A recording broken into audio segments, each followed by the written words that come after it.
Selon le lieutenant Gilles Ngongo, porte-parole de FARDC à Ituri, cette opération anticipée de l'armée fait suite à une alerte des services de sécurité d'une probable incursion des Ansaya le début de cette semaine dans certaines localités de la chefferie de Bahema Nord en territoire d'Indjougou. Ainsi, pour déjouer leur attaque, le FARDC ont lancé tôt le matin de ce lundi leur offensive contre les positions de ces hors-la-loi dans les villages de Giro en secteur de Balendou-Tati. Après de intenses combats de près de 2 heures en armes lourdes, 6 assaillants ont été tués et plusieurs munitions récupérées. 4 soldats loyalistes aussi tombés après être grièvement blessés, a indiqué le lieutenant Gilles Ngongo. Nous avons anticipé les opérations en profondeur et voilà, nous nous sommes accrochés avec ces hors-la-loi. Et après 2 heures de chance de tir, les forces armées ont eu l'ascendance sur l'ennemi.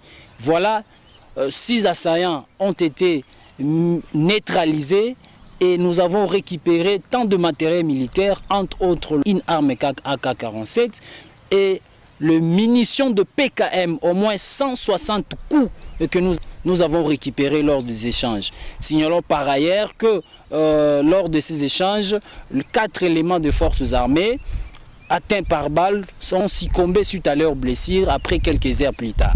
Actuellement, la situation est sous contrôle des forces armées. Selon lui, le bilan serait lourd car des fouilles se poursuivent. Pour l'instant, l'armée est en train de nettoyer la zone et la population est appelée au calme, à collaborer avec les services de sécurité pour démanteler les réseaux de ces assaillants. C'est comme ça nous les appelons à déposer les armes, sinon nous n'allons pas se fatiguer pour les traquer jusqu'à leur dernier retranchement. Et cela émane du commandant secteur, le général de brigade Kabundi Innocent. Nous avons eu maintenant les ordres de le poursuivre jusqu'à ce qu'ils vont déposer les armes sans aucune condition. Et nous demandons l'appui de la population à l'heure où nous parlons. Depuis le début de ce mois d'avril 2019, ces familles Ansaya ont multiplié leurs attaques contre les civils dans cette région de Ndjougou, ceci après plus d'une année d'accalmie. Situation qui risque de freiner le retour des déplacés et des réfugiés congolais en Ouganda dans leurs villages respectifs, s'inquiètent les notables.